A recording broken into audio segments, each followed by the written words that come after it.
This video will be discussing stuff that is dangerous and it could cause a lot of problems.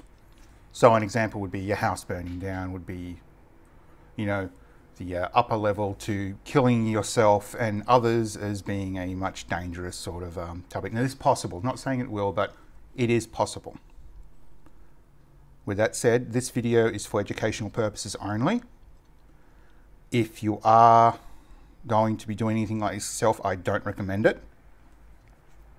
However, you are better off contacting someone who has experience with sewing machine foot pedals and just saying, hey, this is the machine I have. Send a photo if you feel communication's a bit off, and just say, look, either the foot pedal's broken and needs servicing, or you need one. Yes, you can go online and you can buy used ones, like the official ones, like this one here, but I didn't buy that separately. I bought this one. This one came with a machine. To just buying like the cheap ones you find online, like this one here. This one's also an original, but it's much newer. Despite that, it uses the older technology. So with that said, I'm going to be moving on to what this video is about. This video is going to try to cover the 4 types of sewing machine foot pedals I've come across. I'm going to try to go into some detail about how they work. And then I'm going to talk about why it's a broad subject when it comes to taking a foot pedal from, say, America and trying to use it here in Australia, where the voltage difference is almost double. Now, before we continue going forward and getting into the sort of meat of the whole subject, I'm going to first off state that foot pedals are fragile. These things can break easily, so you need to treat them with care, and later on I'm hoping to show you what I mean. But to begin with, I have this one. Now, this foot pedal is probably an excellent example about the kind of old ones you'd come across. And offhand, this thing looks just fine. I mean, it doesn't look like there's anything really wrong with it. When I've tried to use it, it seems to work okay. However, this is a bit problematic. You might be wondering, why is this problematic? Well, the plug on here is somewhat older, and while it hasn't completely degraded, these contacts, which is where the power would come through, are somewhat dull. And you could clean it up, but the other thing is that this plug is an older style. You'd better off taking it to a qualified electrician. Sorry, not someone with the proper license to take this off and replace it. That'd be the first thing. But you might not even come to that. See, when you get a foot pedal like this, you really need to go over the entire cable. So I'm going to start from here, and I'm going to check out both sides. And generally, it's still got some elasticity. Don't try to wiggle it around and drive it all nuts. Be careful with it. So it's still a bit flexible. There's lots of give. It's nice and smooth. It responds how a cable should. And then we come to this. So this is an excellent example about seeing the inner cores. And I don't know if you can see it on camera, but here I can see a little bit of red and a little bit of black. And that's not good. This is an example of a cable that's starting to fray. And you're really wanting to be cutting it. Well, for me, I would probably be cutting it off about here. Ooh, that's not a cut. That's not failed. So here it looks like it's failed. Here something's actually sliced it. I didn't notice that before.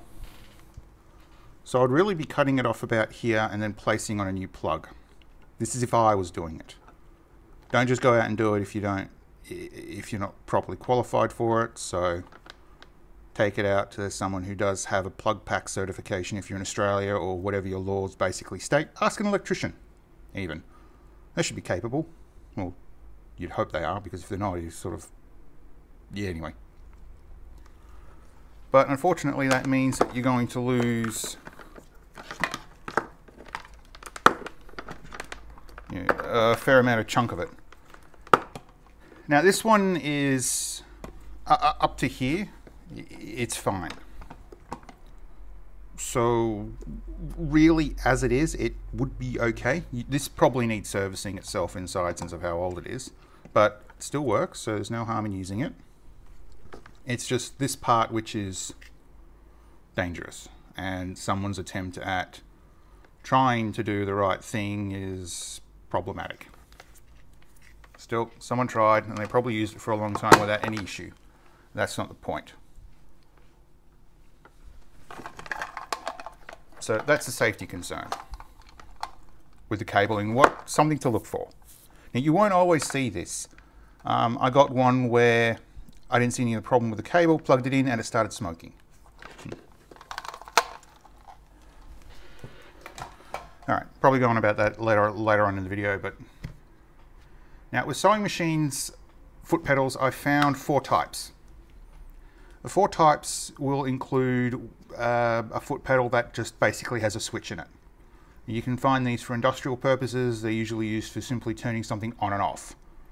The more budget machines that you'll find, they will have a speed control on the actual machine itself, a high and low setting, maybe 3. I haven't seen that, but it's still a possibility. And inside, all you'll find is either 2 metal contacts or some kind of momentary switch, which is just something where you push down, turns on, you let go, it turns off. Sort of like what you find on your smartphone and a lot of other devices nowadays because of smart technology, if you want to call it that.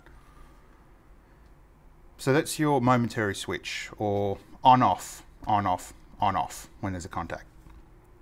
They're usually with cheap machines. You'll find them with other different types of equipment. The second type you can come across will be a carbon disc resistor foot pedal.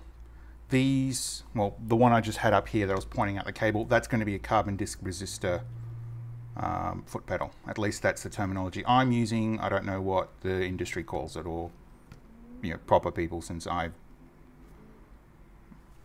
anyway.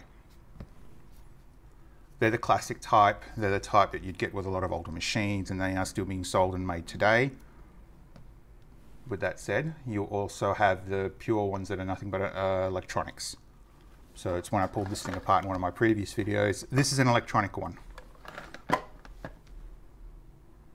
And then you have the ones that are nothing but a potentiometer.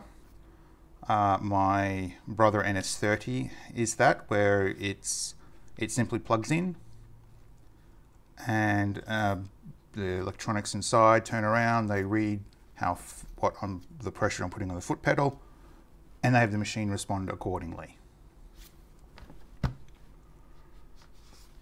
Now you need to make sure you get the right one for your machine. It's no good plugging in, say, one with just a simple potentiometer in it, say like for a digital one, for one that's completely analog, that it can be bad. So don't go around rewiring things just to make your life easier, because you can be bad. It can go really horrible. So let's look at the inside of the 2 common ones you'll find with most decent machines. This is the classic type. Now I had this one open. I opened it up because I wanted to see what was inside. And unfortunately, I broke the bottom of it. Since these screws were hidden underneath this pad here, I didn't see them. So I removed these ones, but the ones under here I didn't get, and I kind of broke it. Now I don't know if you can tell on camera, but what I did was I glued these back in. So it's going to be fun to see if that worked. Now the way this sewing machine works, this sewing machine foot pedal, is that you plug this into the wall. The energy from the wall comes down through here and then goes to the motor in the sewing machine. Now in this mechanism, you can see how that works. Now I'm going to try to point out a few things. So first off, you have 2 cylinders with these carbon discs. Now they're quite small and they're very fragile. This is why if you throw this around, you can break the bonds that are inside. Sorry, break the carbon discs. Your machine becomes less effective, and effectively you get nothing but a paperweight, which isn't very useful. and then a huge cost when you try to go and replace it. Now when you press down, what you're doing is you're compressing those carbon discs, and those carbon discs will go from high resistance, so almost no connection to barely any electricity being able to flow through, to low resistance where the energy just will flow all the way through. And that's what happens when you depress it like that. So when you put your foot on the other side, it goes down. Probably a little too complicated for someone who doesn't know about electronics, but it's like the volume knob on your old stereo systems, or like the old Game Boy.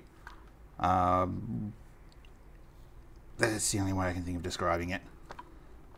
These can be serviced, but it does take a bit. Now, there's something else to point out. Probably the wrong implement for that. But as this comes down, you see this ring here? It comes in contact with these two, yeah. And what that does is it shorts it out so the energy isn't flowing through here all that much, and it just makes the machine go full pelt without too much of a stress. So you'd be thinking, well, okay, you know, if this is simply just a giant resistor, plug it onto another one. Well, that's not all. And it's hidden under here. This screwdriver was the wrong idea.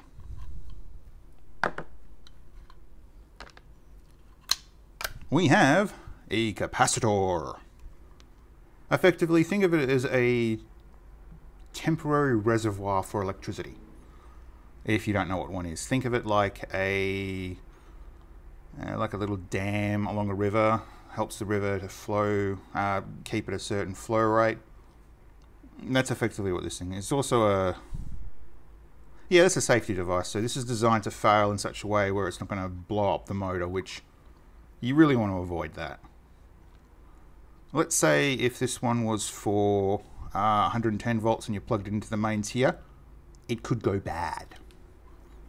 In older sewing machine foot pedals, if they are acting up or your machine's not running properly, it could just be these discs in here are dirty, but it also could be that the capacitor is failing or has failed. I can't go into detail about why an electric motor would need something like this. That's not the scope of this video. But if this is not working properly, this will cause problems. Now I'm going to put this back on here because I want to be careful.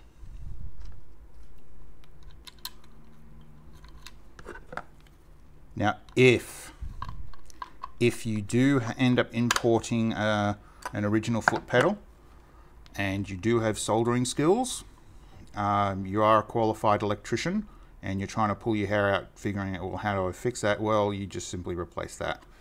And as you can see, I don't know how much you can see, but in here there are two tabs where it's soldered onto. So simply replacing the capacitor might work with a local sewing machine and not an imported one.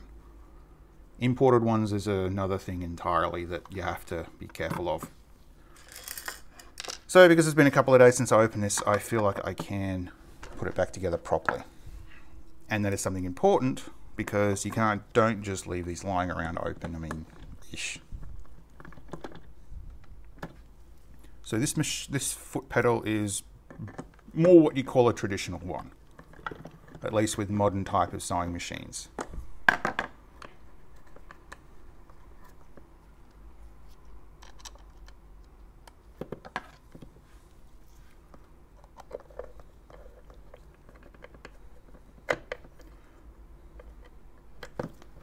There we go, there's one there. I seriously can't believe I screwed this thing up by breaking it the way I did. I mean, yeesh. What the hell is wrong with me? And you calm down and take things easy and try to do it safely instead of just jumping right in the deep end. I mean, oof. Alright, so that's back on there. It feels secure. It doesn't feel like it's going to fall off, which is good. But yeah, so that's that little Janome JR like 1000, I think it is, that I own. And this is what you'd call your sort of atypical foot pedal for at least your traditional machines. Nowadays, however, they have electronic ones like this one. This one's a little easier to open with less screws, but you still got to be careful putting it back together. So this one works in a similar way as the other one I just showed you. This is basically electronic. So instead of having that giant ass carbon resistor, it has this thing. Now you might be thinking, oh, you know, but you've got... This does not contain the full bore. It doesn't control the motor. All this thing does is signal to this thing about how much power to let through. And this is called a triac, if I recall correctly. It's used in things like fan speed controls, motor controls. So say, for instance, you've got a heavy duty vehicle. I mean, in an EV, the car would be something much more massive. I don't like the fact that this hasn't... Oh, wait, no, this is the one that's been glued down. Blech. Still, it's going to warm up a little bit. So this is the electronic type. Now, what would cause this thing to fail, and why can't you throw it around like it's a, well, sewing machine foot pedal? Simple. These contacts would be using non-leaded solder, and they tend to be more brittle than the lead type. If you want to get into an argument about why lead solder is bad, don't. Because then you're, well, in my opinion, most people ignore the fact that the flux is actually more dangerous to you up front versus the lead, and things shouldn't be as disposable as they are. This thing should be able to remain in working condition for multiple years, longer than any light, well, modern day light bulbs or globes or whatever you want to call them. Still, the electronic ones can still fail just as easily as the other one, the older style, the one with the giant ass carbon disc resistors in them. So don't just go throw these around. These ones do have the same sort of thing where they've got the capacitors. They also have a bunch of other components which are usually tailored for local voltage. And without having a full schematic of both, say, the 110 and the 240 volt variants or 230 volt variants, it can be a real mind bender to set this up to work, say, for instance, to work for this one to work in America. Yes, it could, but it would act differently to the way it would here. Now, with saying that, because this was European and their voltages were 230, what's this one for? 220 to 230. In Australia, about 240 to 250. That difference, for me, isn't going to be a problem. For most people, it shouldn't be a problem. But if you want to go to a place with only 100 volts or 120 volts, that's where you're going to start coming into problems.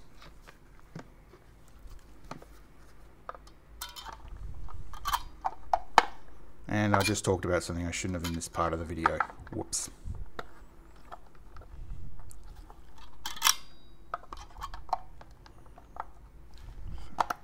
Like that. Good. All right. So when it comes to buying replacements, and this is important, try to first get one locally to where you live. I don't mean go online and buy one. I mean go to the shops where you are near and try to ask, well, you know, I have this sewing machine, I need a new foot pedal for it, or the foot pedal is broken, or I didn't get a foot pedal when I got my machine, or it's lost. Tell the truth. Ask them how much, and if you have to, put money away and go back. If they're unreasonable, and I do know of one particular place which tend to sort of emphasize on the, oh, well, you know, your old sewing machine's a bit off. Instead of paying to get it refurbished, why don't you just turn around and buy a new one? I understand that can help with work, but still, if you find you're getting that sort of trouble with getting replacement sewing machine foot pedals, then look at the online options. Try to find one that's made for your specific country, so one where you don't have to rewire the plug, but it would be better if you had someone professional to rewire the plug. And even then, you don't know what sort of quality you're getting. So this one was a bit of a it was questionable. It worked out for me, but it might not work out for you. Now, there are also businesses, I have seen them online in my country, that will sell foot pedals and email them out to you. Sorry, not email, they'll send them out to you, but they're within Australia. They do everything to Australian standards. When you live in Australia, that's great. So you can also shop around, but it's important that you don't just simply go straight to Amazon or eBay or Wish or wherever and just simply buy whatever you think's right. This I had intended to work with a particular machine, and that machine is this thing, because I have two of them and this is a bit sort of iffy. Now, as you can see, there is a massive difference in size and also the pinholes, meaning these aren't compatible. These aren't going to work together. So, whoops.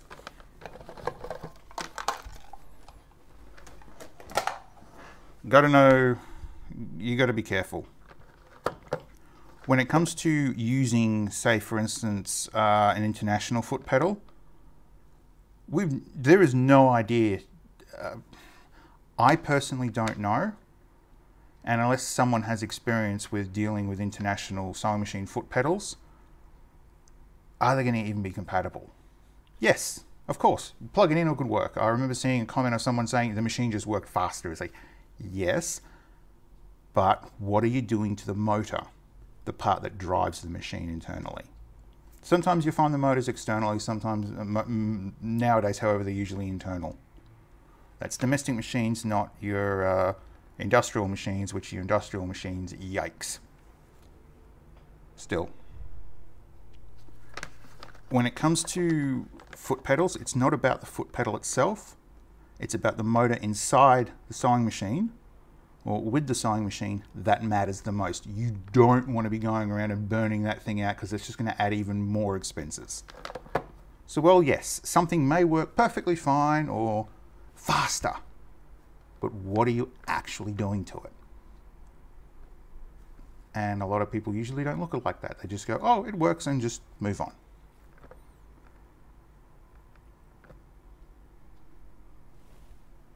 Wow, I've been sort of ranting on about this for a while.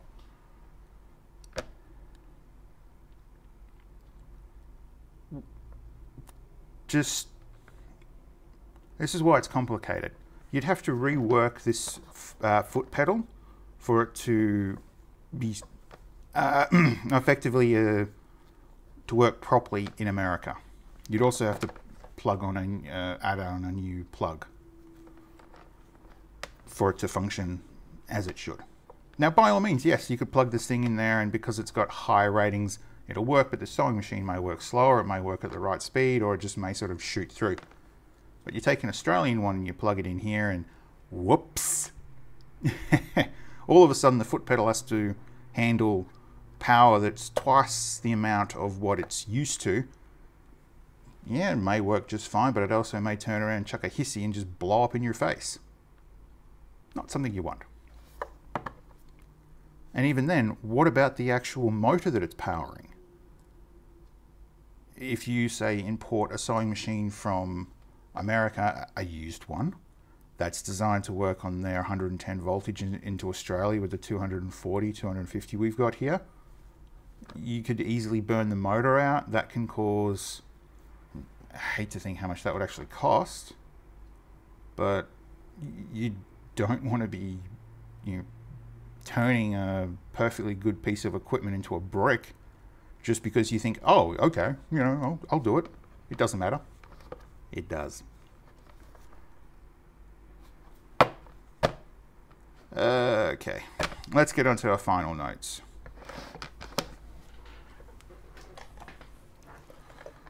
So, as I tried to describe, there are four types of foot pedals. Commonly, you'll come across two, which is both of these, either a carbon resistor or one that's got a bunch of electronic components in there. They are both designed to function and to power motors from their particular region or their voltage area or whatever you want to call it. And these are also extremely fragile.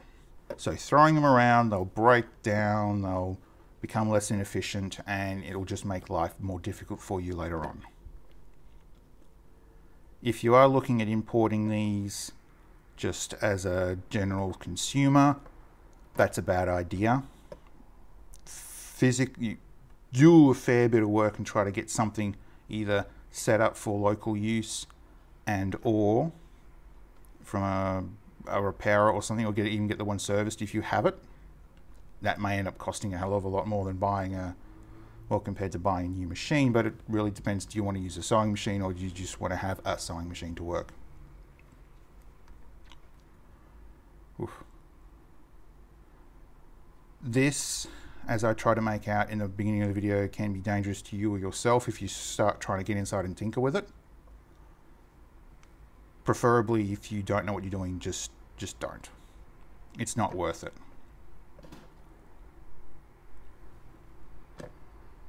And I hope I have at least given everyone who watches this video some kind of idea why importing a foot pedal from a foreign country can end badly. That rewiring these or setting these up to work in another country with a different voltage or double the voltage is bad, and why you just can't simply take any foot pedal and throw it onto a machine and you're off. With that, I'm going to say yibba-dibba.